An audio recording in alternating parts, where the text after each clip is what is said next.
steal a John Greenism, the NIV is the Kirkland brand of Bible translations. It is good enough. Sometimes it's better than you expect. It is inoffensive. It is not going to go out of its way to do something radical or new with Bible translation.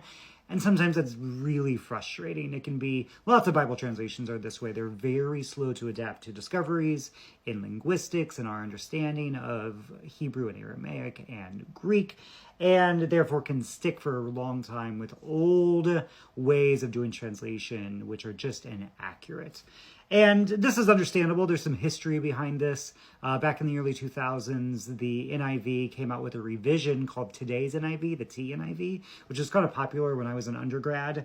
And it made a very concerted effort to move towards gender-inclusive or gender-neutral language where the Hebrew and Greek sort of allowed for it. So for adelphoi, Greek word for siblings, instead of translating it as just brothers or brethren, it did brothers and sisters. And it, avoided masculine pronouns for God where they weren't necessary, or didn't insert masculine pronouns where they weren't there in the text.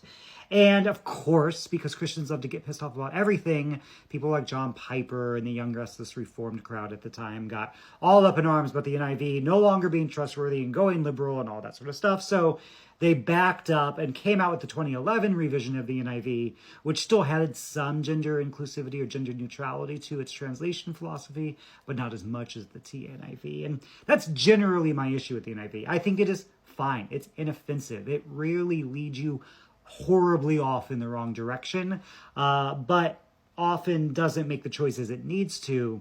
That can sometimes be surprising as compared to more traditional translations like the King James or the RSV, than something like the Common English Bible, which is willing to sort of shake things up for the sake of better translation.